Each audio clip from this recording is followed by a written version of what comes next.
전능하사 천지를 만드신 하나님 아버지를 내가 믿사오며 그 외아들 우리 주 예수 그리스도를 믿사오니 이는 성령으로 잉태하사 동정녀 마리에게 나시고 본디오 빌라도에게 고난을 받으사 십자가에 못 박혀 죽으시고 장사한 지 사흘 만에 죽은 자 가운데서 다시 살아나시며 하늘에 오르사 전능하신 하나님 우편에 앉아 계시다가 저리로서 산 자와 죽은 자를 심판하러 오시랴. 성령을 믿사오며 거룩한 공회와 성도가 서로 교통하는 것과 죄를 사하여 주시는 것과 몸이 다시 사는 것과 영원히 사는 것을 믿사옵나이다. 아멘. 314장 찬송가 314장 1절과 3절을 찬송하겠습니다.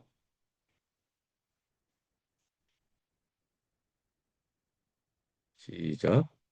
내 구주 예수를 더욱 사랑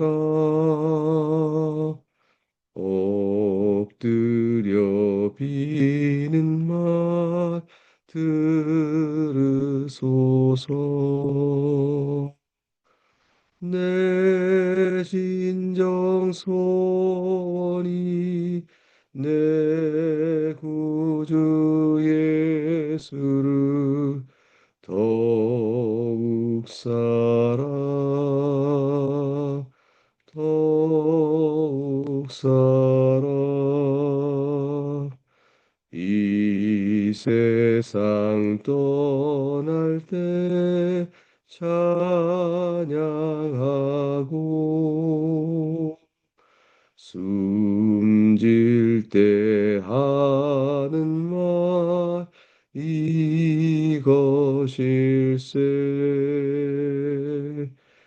다만 내 비는 말 내 구주 예수를 더욱 사랑 더욱 사랑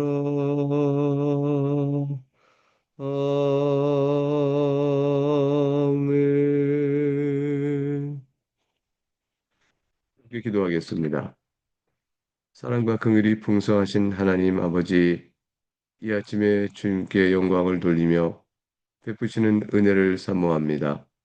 오늘도 빌립보서 말씀을 들으면서 사도 바울을 통하여 온 교회에 주시는 하나님 말씀을 듣고자 하오니 오늘도 들을 때에 그 말씀의 뜻을 잘 헤아리게 하시고 마음에 잘 받고 적용의 점을 우리가 잘 깨우쳐 나갈 수 있도록 하나님 선 인도해 주시옵소서. 주님께 감사와 찬송을 올리옵고 우리 주 예수 그리스도 이름으로 기도하옵나이다. 아멘. 오늘 살피는 하나님 말씀은 빌립보서 3장 1절에서 11절까지의 말씀입니다. 1절 11절까지 말씀, 주의 말씀을 받도록 읽겠습니다. 끝으로 나의 형제들아 주 안에서 기뻐하라. 너에게 같은 말을 쓰는 것이 내게는 수고로움이 없고 너희에게는 안전하니라. 개들을 삼가고 해악하는 자들을 삼가고 몸을 상해하는 일을 삼가라. 하나님의 성령으로 봉사하며 그리스도 예수로 자랑하고 육체를 신뢰하지 않은 우리가 곧 할례하라. 그러나 나도 육체를 신뢰야만 하며 만일 누구든지 다른 이가 육체를 신뢰할 것이 있는 줄로 생각하면 나는 더욱 그러하리니 나는 8일 만에 할례를 받고 이스라엘 족속이요 베냐민 지파요 히브리인 중에 기브리인이요 율법으로는 바리새인이요 열심으로는 교회를 박해하고 율법의 의로는 흠이 없는 자라. 그러나 무엇이든지 내게 유익하던 것을 내가 그리스도를 위하여 다 해로 여길 뿐더러 또한 모든 것을 해로 여김은 내 주 그리스도 예수를 아는 지식이 가장 고상하기 때문이라. 내가 그를 위하여 모든 것을 잃어버리고 배설물로 여김은 그리스도를 얻고 그 안에서 발견되려 함이니 내가 가진 의는 율법에서 난 것이 아니요 오직 그리스도를 믿음으로 말미암은 것이니 곧 믿음으로 하나님께로부터 난 의라. 내가 그리스도와 그 부활의 권능과 그 고난의 참여함을 알고자 하여 그의 죽으심을 본받아 어떻게 해서든지 죽은 자 가운데서 부활에 이르려 하느니 하나님의 말씀 하나님께 감사합니다. 빌립보서 3장은 이단들에 대한 경계를 특별히 권면하고 있습니다. 그 중에서도 유대인들 가운데 율법주의자라 할 수 있는 자들이 그리스도의 복음을 위협하고 있는 것 상황에 대하여 경계의 권면을 주고 있습니다. 유대인들에게 있어서 율법주의자는 것은 모세 율법을 그래도 지켜야 한다. 예수 그리스도의 복음을 믿어 구원을 받는다는 일이 우리에게 주셨다지만 모세를 통하여 주신 바 된 율법적 요소를 지키는 것을 폐기하는 것이 아니다. 이것을 함께 지켜야 되고 오히려 이걸 지킴으로 인해서 교회의 종교 체제가 유지된다 생각하는 그런 자들이었습니다. 이들은 할례를 중시 여겼고 의식을 중시 여겼고 또 그런 걸 통해서 그리스도의 복음도 증거되는 것이라 하였습니다. 얼핏 생각하면 그것도 유대인들이 그리 해왔으니 그럴 법도 합니다. 그런데 유대 율법주의자들은 유대인들이 어려서부터 가졌던 관행에 따른 그 일을 넘어서서 예수 그리스도의 복음을 믿어 교회로 들어오는 모든 사람들, 이방인들도 똑같이 유대적 율법을 지켜야 한다는 것을 여전히 강조함으로 인해서 그리스도의 복음이 주는 참된 의미를 훼손하고 말았습니다. 율법이라는 것은 그리스도 오기 전에 있는 것이요. 그리스도가 오심으로 다 폐기될 그림자에 불과한데 그것을 오히려 주장함으로 인해서 복음 안에 들어온 헬라인들, 이방인들에게는 커다란 복음적 이해와 그 누림에 있어서 큰 장애가 되어진 것이죠. 그래서 오늘은 그 중에 율법주의자의 경계의 말씀을 주는 부분을 또 살펴볼 것입니다. 사도 바울은 1절에서 끝으로 그럽니다. 나머지 내가 또 강조할 내용이 있는데 주 안에서 기뻐하라 이렇게 말씀하시죠. 이것은 우리가 볼 때 주 안에서 기뻐하는 우리에게 너무 평범한 얘기예요. 믿음의 안에서 예수 그리스도 안에서 기뻐하는 것은 너무 당연한 거 아니겠어요? 근데 여기서는 대조가 되어 있죠. 너희가 무엇을 기뻐하느냐 이렇게 물어볼 때 내가 주 안에 있음으로 기뻐합니다. 이것은 예수 그리스도 안에서 모든 답을 얻은 사람들에게 주어지는 답일 것입니다. 그러나 여기서는 대조적으로 율법의 행위를 지키는 것으로 안도하고 그 안에서 기뻐하는 자들이 있다면 주 안에서 기뻐하는 것은 대조적 의미가 되어지죠. 너희의 구원을 위한 신앙적 기쁨은 오직 예수 안에 있는 것이지 너희 몸에 새겨진 헬레와 같은 것이나 모세 율법의 몇 가지 전통을 지키는 것이 있지 않다. 이것을 이제 대조적으로 말해주는 뜻이 되어집니다. 그 본문의 흐름상 주 안에서 기뻐하라는 것은 오직 예수 그리스도만이 생명입니다. 오직 그리스도만이 우리의 참된 위로가 됩니다. 이런 것들을 두드러지게 강조하고 절대적으로 강조하는 의미가 있다 할 것입니다. 세 가지를 경고하죠. 개들을 삼가라 첫 번째 경고, 행악하는 자를 삼가라 두 번째, 몸을 상하는 자를 삼가라 이렇게 세 가지가 경고를 반복해 주고 있습니다. 사실 이것들은 다 연결되는 것이에요. 우선 이제 개라는 것은 원래 유대인들이 이방인들을 개와 같이 취급했죠. 근데 우선 개들 상가라 하는 것은 이방인을 상가라 하는 것이 아니고 이방인과 똑같이 복음의 외적인 것을 강조하는 복음이 아닌 것을 말하는 자는 다 이방인이에요. 영적인 의미에서는. 그러니까 여기서 개들 상가라는 것은 거짓 교사예요. 그리스도의 복음에 손을 주는 훼손하고 방해하는 모든 거짓 교사들이 다 개들입니다. 오늘 따지면 정통교회에서 가르친 바른 가르침이 아닌 이단적 가르침을 가르친 모든 자들이다. 겉으로는 교회 교사이냐 하지만 사실은 개들인 거죠. 복음을 벗어난 자요. 복음을 해서 빗나가게 하는 자들. 이런 자들은 해악하는 자입니다. 거짓 교사의 가르침은 결국엔 도덕적 악까지 필경 이루게 되어지고 그 거짓 교사하고 있는 이유와 목적이 진리 안에 있지 아니하므로 결국 자신에게 있는 유익과 탐심을 따라 움직이게 되어지죠. 악을 행하게 됩니다. 몸을 상해하는 일을 상가라 했어요. 이 몸을 상해 직접적으로 구체화된 것이죠. 거짓 교사가 악을 행하고 몸을 상하는 종교적 형태가 나오는 것. 몸에 할례를 하는 육적 할례를 의미합니다. 진정한 할례파는 몸을 상해하는 외적인 껍데기 할례 있지 않죠. 그 3절에 보면 성령으로 봉사하고 이 봉사는 예배와 같은 의미예요. 그러니까 성령으로 하나님을 섬겨가며 이렇게 생각하시면 됩니다. 이게 뭐 교회 봉사의 또 어떤 단편적인 어느 하나의 단계를 말하는 것이 아니고 하나님의 성령을 따라 하나님을 섬겨가며 섬기는 예 중에 중심은 예배가 있고 이제 다른 하나님의 명령에 준수하는 다양한 일들이 있을 것입니다. 하나님의 성령으로 봉사하며 즉 하나님 성령으로 예배하며 섬겨가며 이때 성령으로 하라 그랬어요. 그러니까 이 성령이라는 말은 대조가 육적 할례와 연결되어지죠. 오직 예수 그리스도로 자랑하고 앞에서 나온 말이죠. 주 안에서 기뻐하라와 같습니다.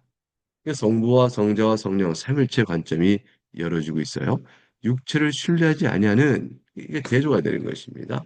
성령을 따라 하나님을 섬겨가고 예배하는 일과 예수 그리스도만으로 자랑하고 그 안에 기뻐하는 일, 이런 신앙적 복음적 양태는 육체를 신뢰하는 자들 저들과는 완전히 다른 것임을 드러내주고 있습니다. 우리가 진정한 할례파다 그랬어요. 진정한 할례파는 할례는 마음에 할지니라는 말씀대로 내면적 영적 할례를 의미합니다. 이런 자들은 육체를 신뢰하지 않는다 그랬어요. 육체를 신뢰하는 것은 자기 몸에 새겨진 할례를 자랑하며 내가 유대인이요 하나님의 백성이라고 말하는 이런 일들, 진정 내면적 할례 없이 마음의 할례를 없이 이렇게 들은 자들은 믿음으로 주 앞에 나온 자라 보기에는 종교적 의식에 따라 되어진 것이 불과하죠. 혈통적 유대인이나 그러나 내면적 영적 의미의 유대인은 아닌 경우가 생길 수 있는 것이죠. 이 육체를 신뢰한다는 것은 결국 뭐와 대조가 되겠습니까? 예수 그리스도와 대조되는 것이죠. 이걸 조금 의미를 풀어보면 사람이 육체를 통해 나타내 보이는 사람의 공로를 신뢰할 것이냐, 아니면 그리스도 예수로 나타나는 예수 그리스도의 공로를 신뢰할 것이냐, 너는 무엇을 자랑하고 무엇을 신뢰할 것이냐, 이렇게 묻는 형태로 질문이 좁아집니다. 그래서 사도 바울은 이와 같은 할례파, 육적 할례파를 저 개들이여 행한 자들이여 몸을 상해하는 자들이다. 라는 자들이 이렇게 준엄하게 꾸짖고자 하는 것은 결국 그리스도의 참된 복음의 의미를 훼손하기 때문이에요. 바울이 이제 4절부터 6절에 보게 되면 저들을 향하여 그렇게 너희가 육체를 신뢰하기 원하냐? 나 또한 그렇다면 할 말 많다. 라고 말씀하시면서 일곱 가지나 자신과 관련된 저들보다 뛰어난 육체 신뢰의 높은 자랑거리를 제시합니다. 첫째는 무엇이냐면 4절에 그렇게 얘기하죠. 신뢰할 만한 것? 그렇게 따져볼 거면 나는 더욱더 그러다. 나는 그러나 이것들 절대로 신뢰하고 여기지 않는다. 비교해 본다면 첫째, 5절에 나는 할례를 받는데 8일 만에 받은 사람이요. 율법에 흠이 없다는 거죠. 너희가 말하는 율법에 종교 규칙에 흠이 없다. 나 이스라엘 족속이요. 내가 이방인 중에서 태어났으나 개종하여 이스라엘 족속이 된 자가 아니요. 나면서부터 이스라엘 족속이라. 나는 순수한 혈통을 자랑한다. 게다가 베냐민 지파다 그랬어요. 이 베냐민 지파는 그 지파들 가운데서 그래도 존경받는 그 지파 중에 하나였습니다. 더군다나 히브리인 중에 히브리인이 있어요. 나는 조상 때부터 이어진 순수한 혈통 가운데서 베냐민 지파요. 나면서부터 이스라엘 족속이요. 더군다나 히브리적 히브리니 만일 누가 히브리냐 누가 이스라엘 족속이요 라고 따진다면 나만한 자 내가 조금 더 흠이 없다면 알 수 있을 것이다. 그 다음에 율법으로는 바리새인이요 그랬어요. 바리새인이 율법 지키는 엄격성을 알 수 있잖아요. 근데 내가 그런 점에서 저들보다 못한 것이 없었다. 열심으로는 교회를 박해했다. 나는 예수 그리스도 믿는 자의 교회를 모세의 율법과 하나님의 뜻에 거스른다 하여 악이라 하여 이단이라 하여 박해하려 앞선 이는데 이 정도로 열심을 낸 사람이 너희 가운데 얼마나 있느냐. 율법의 의로는 흠이 없는 자라. 그러므로 나는 8일 만에 할례 받고 이스라엘 족속이요 베냐민 지파의 휴전 히브리어 율법은 바리새인이요 열심을 교회를 박힌 모든 일체 행위는 너희들이 말한 율법 위의 기준에 비추어서 나는 칭찬받을 자요 결코 흠이 없는 자들. 이것이 너희들이 말하는 육체를 신뢰하게 따른다면 가장 자랑스러워할 만한 것들이 아닌가. 그러나 내가 이것을 자랑하는가? 라고 묻죠. 내가 이것을 자랑하는가? 그렇지 않다고 말씀합니다. 왜 그럴까요? 7절부터 8절에 보게 되면 이것을 내가 유익하다고 여겼는가? 너희들의 기준에 따라서 나도 육체를 신뢰할 때 이 모든 것이 유익했다. 그러나 이것은 유익하기는 고사하고 그리스도를 위해서라고 생각한다면 그리스도 앞에 나가니 다 해가 될 뿐이야. 다 오히려 방해가 될 뿐이요. 악한 것이 됐다는 것이죠.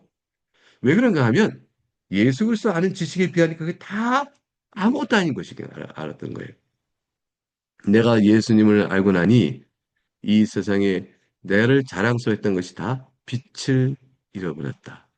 저는 그보다 강한 황금이 없었고 이보다 귀한 보물이 없었는데 그리스도 앞에 가니 돌덩어리와 같은 거예요.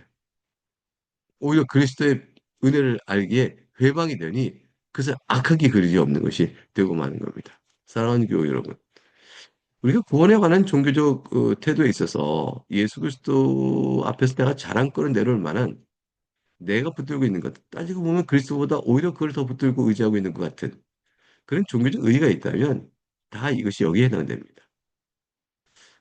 이거 말고 그냥 살아가는 동안 있어서 우리의 삶에 자존감을 지켜주고 나를 세워준 것이 있을까요? 그런 것들이 있어도 마찬가지겠죠? 그런 것들도 내가 하나님의 자녀임을 의식되고 내세우는 것이 된다면 그리스도의 아는 지식 앞에서는 다 헛된 것이 되고 말게 되어집니다. 이제 8절 하반절에서부터 10절, 11절까지 내용을 보게 되면 바울 자신이 왜 그리스도를 향하여 그렇게 강한 열망을 갖고 있는지를 설명해 줍니다. 그 유명한 말씀이 나오죠. 내가 그리스도를 위하여 모든 것을 잃어버리겠다. 배설물로 여긴다. 여지껏 가지고 있던 내가 유대인으로서 율법에 흠이 없었던 나의 모든 자랑거리를 다 내가 버리겠고 그거를 배설물, 똥으로 여기겠다. 이렇게 얘기했습니다. 무익한 것이죠. 더러운 것이죠. 해가 되는 것이에요. 왜 그런가? 그리스도를 얻고 그래서 발견되려 함이라. 여기 이제 강한 대조가 나옵니다.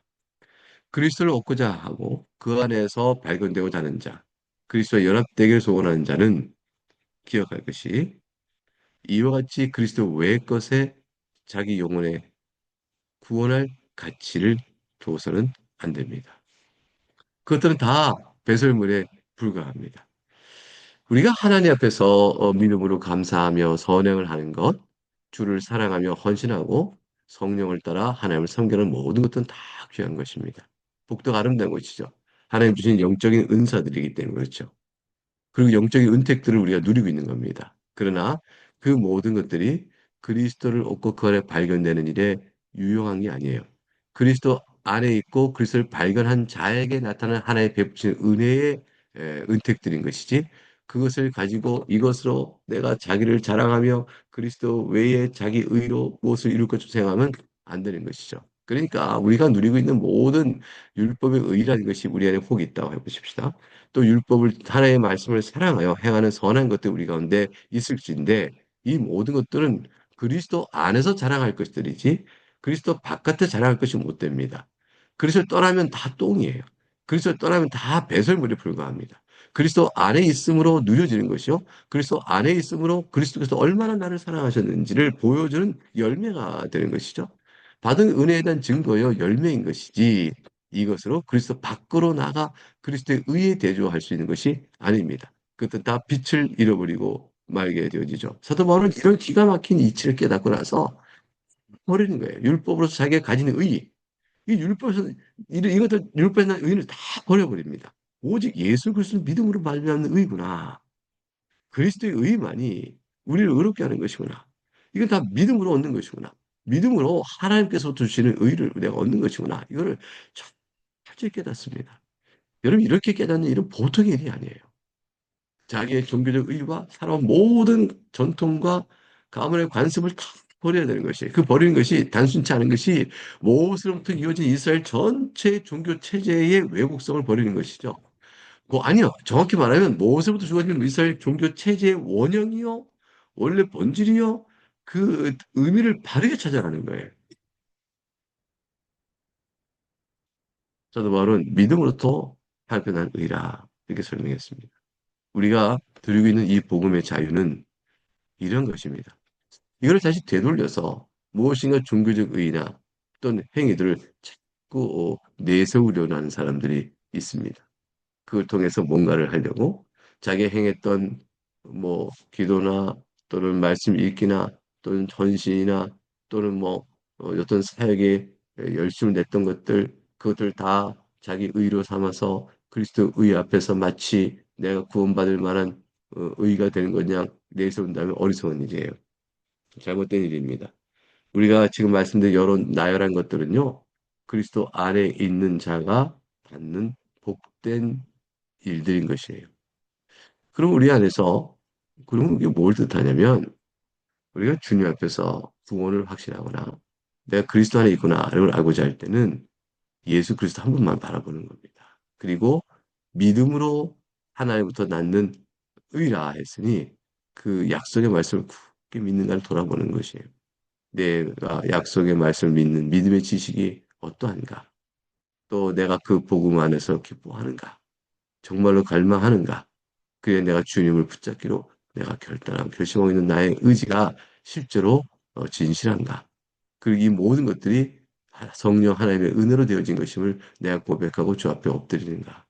이렇게 될 때 우리의 어떤 자라도 하나님께서 그 아들을 내어주사 사랑하신 의의 용서를 받게 되는 겁니다.